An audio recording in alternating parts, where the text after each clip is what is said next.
নমস্কার, সবাই কেমন আছো? আশা করছি সবাই খুব ভালো আছো। আমিও খুব ভালো আছি। তো আবার আরেকটা নতুন ব্লগ ভিডিও নিয়ে চলে এলাম তোমাদের মাঝে। তো ভিডিওটা শেষ পর্যন্ত দেখতে থাকো, আশা করব ভিডিওটা খুব ভালো লাগবে তোমাদের। তো আজকে ছিল বৃহস্পতিবার। তো সকাল সকাল চান টান করে ফেলেছি, সব কাজ সেরে ঘরে। তো বৃহস্পতিবার একটু নিরামিষ, তাই একটু তাড়াতাড়ি করে সকাল সকাল পুজোটা দেওয়ার চেষ্টা করি। সব দিন হয়ে ওঠে না। তো এই যে চান করে নিলাম, তারপর আমি চলে এলাম সিঁদুর করতে। তো তোমাদের সাথে শেয়ার করলাম, তো বলে দেখে নাও তোমরাও। চান করে নিয়েছি। তো এই আমার ঘর গোছানো শেষ। আর আজকে আমার মেয়ে নেই। তোমরা অনেকেই বলবে কমেন্টে হয়তো যে তোমার মেয়ে কোথায় দিদিভাই। তো আমার মেয়ে নেই ঘরে, ওর মামা এসে নিয়ে গেছে, কারণ আজকে বৃহস্পতিবার তো অনেক কাজ ঘরে। তো আমি একা একা ওকে নিয়ে তো কাজ করতে পারবো না, তাই ওর মামা এসে নিয়ে গেছে। তো তারপর চলে এলাম তোমাদেরকে ঠাকুরঘর দেখাতে। তো আমার এই যে আমার মা লক্ষ্মী, এইখানে বসেছিলাম। আমার মহাদেব, আমার ইষ্ট দেবতা, যাদেরকে আমি সবাই পুজো দিই। তো সব দেবদেবীর মূর্তি তোমাদেরকে দর্শন করিয়ে দিলাম, সবাই প্রণাম করে নেবে। আর আমার এই ছোট্ট ঠাকুরঘরটা তোমাদের কেমন লাগছে অবশ্যই কমেন্টে জানাবে।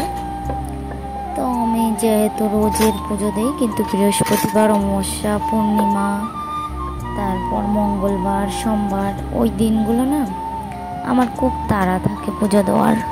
তো যতই চেষ্টা করি তাড়াতাড়ি করার, কিন্তু কিছুতেই হয়ে ওঠে না। ওই দিনগুলো কিছু না কিছু একটা হয়ে যায়, কেন কি জানি।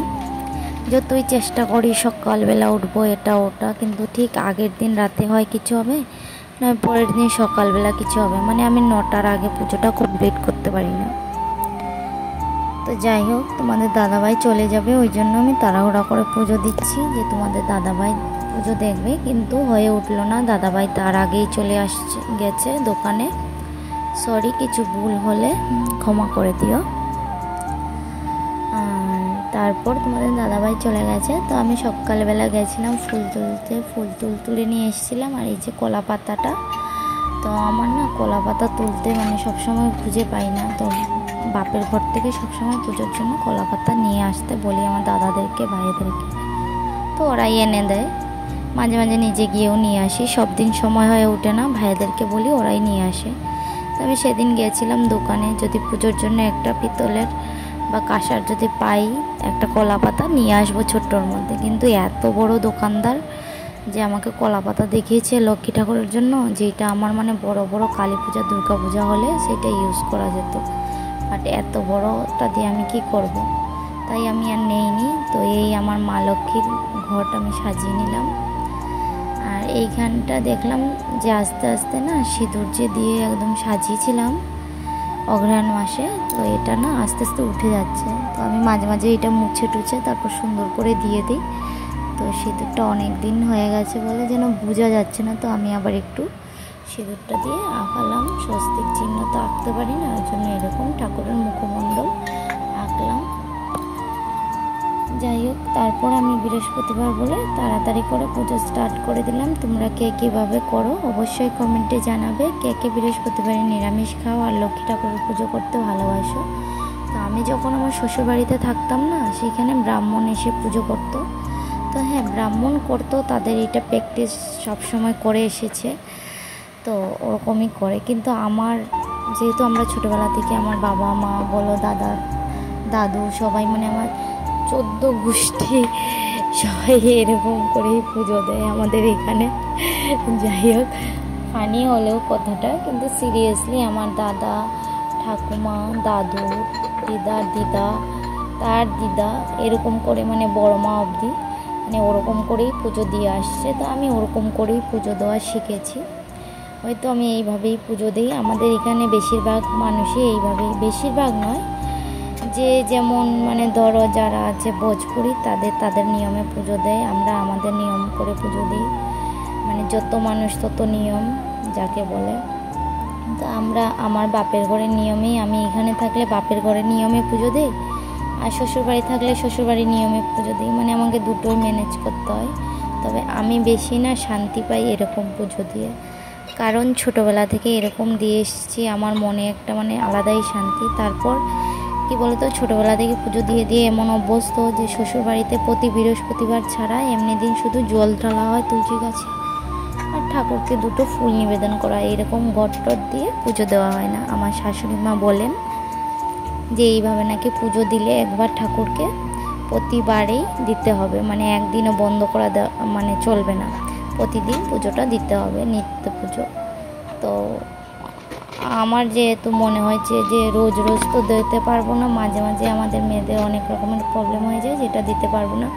আর ভগবান দেখো, ভগবানকে আমরা কীরকম বিশ্বাস করি যে ভগবান আছেন, ভগবান কি আমাদের প্রসাদ এসে গ্রহণ করে আমরা কি কখনো দেখতে পাই? দেখতে পাই না, কিন্তু মনে একটা শান্তি পাই দিয়ে যে না ভগবানের কাছে নিবেদন করেছি, এটাও একটা শান্তি। তো যাই হোক, ওই শান্তিটা পাওয়ার জন্যই আমি পুজো করি, আর কিছু নয়। যেমন হাওয়া বাতাস, ঝড়, এত জোরে জোরে ঝড় হয়, হাওয়া আসে, বাতাস দেয়, আমরা কি বুঝতে পারি? না, বুঝতে পারি না। অনুভব করতে পারি, দেখতে পাই না, কখন আসে কখন যায়, শুধু ফিল করতে পারি। চোখে দেখতে পারি, দেখতে পারি না। তো ওরকম আমি ভাবি যে ঠাকুরকে যে আমরা পুজো করছি, সেটা যে যার মনোভাব নিয়ে, যে যার মনের মধ্যে যেমন ঠাকুরকে তুমি ডাকবে তেমন করেই পাবে। তো যাই হোক, ভগবানের আশীর্বাদে আমি অনেক কিছু পেয়েছি, যার জন্য আমি ভগবান একটু বেশিই মানি। আর ভগবান আছেন এটাও আমি খুব বেশি করে মানি।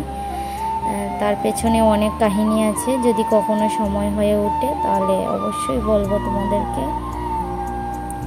তো বৃহস্পতিবার বলে আমি অনেক বাড়ি থেকে ঘুরে ঘুরে ফুল এনেছি, যেহেতু সকালবেলা স্নান করে ফুল তুলতে গেছিলাম। তো আমি যখন ফুল তুলতে গেছি সবাই ফুল পেরে নিয়েছে, তো 3-4 বাড়ি থেকে চেয়ে চেয়ে এনেছি। তো পুজোর জন্য ফুল চাইলে কেউ মানা করে না। এই যে নীল অপরাজিতাটা দেখতে পাচ্ছ, এই ফুলটা এক বাড়ি থেকে আনছি, লাল ফুলটা আরেক বাড়ি থেকে আনছি, লাল ফুল ঘণ্টা ফুলটা, আর সাদা চন্দন ফুল যেটা দেখতে পাচ্ছ ওইটা আরেক বাড়ি থেকে, মানে 3টা বাড়ি মিলিয়ে 4টা বাড়ি মিলিয়ে ফুল নিয়ে এসেছি আমি ঠাকুরের পুজোর জন্য। ভাবো আমার মানে কি ইচ্ছে যে আমি সুন্দর করে বেশি বেশি ফুল দিয়ে পুজো দেবো। আর আসনটা যদি ফুলে না ভরার থাকে না, মনটা যেন ভরে না। যাই হোক, আমি আমার মতো করে ভগবানকে নিবেদন করেছি, আর ভগবানের আশীর্বাদে এত ফুল পেয়েও গেছি। তো আমি পুজো দিচ্ছি, তার মধ্যে ফোন এলো যে ভাই বলল বোন তোর হয়ে গেছে, আমি কিন্তু মাম্মামকে রেখে যাব বাজার করতে। তো আমি তাড়াতাড়ি করে পুজো দিয়ে রান্না বান্না শেষ করে চলে গেছিলাম ভাইকে আনায়। তো আমি কিভাবে পুজোটা দিলাম দেখো।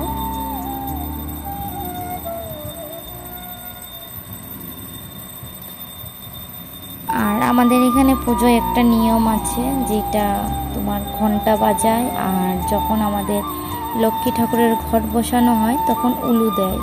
তোমরা হয়তো দেখতেও পেয়েছো, আমি উলু দিয়েছি। আমাদের এখানে মানে 100-র মধ্যে 90% মানুষই উলু দিয়ে পুজো দেয়, ঘন্টা বাজায়, সন্ধ্যাবেলাও বাজায়। ঠাকুরকে যারা সন্ধ্যাবেলা প্রসাদ নিবেদন করে, বিশেষ করে যাদের ঘরে গোপাল আছে তাদের ঘরে ঘন্টা অবশ্যই বাজায়।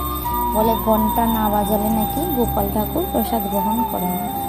জানি না, আমি লোকের মুখে শুনেছি, বিশেষ আমার এত কিছু ধারণা নেই। আমার মনের মধ্যে ভক্তি আছে, আমি পুজো করি, আমি এতে শান্তি পাই, এই জন্য করি। অনেকে কমেন্টে আমাকে জানায় এইভাবে পুজো করতে নেই।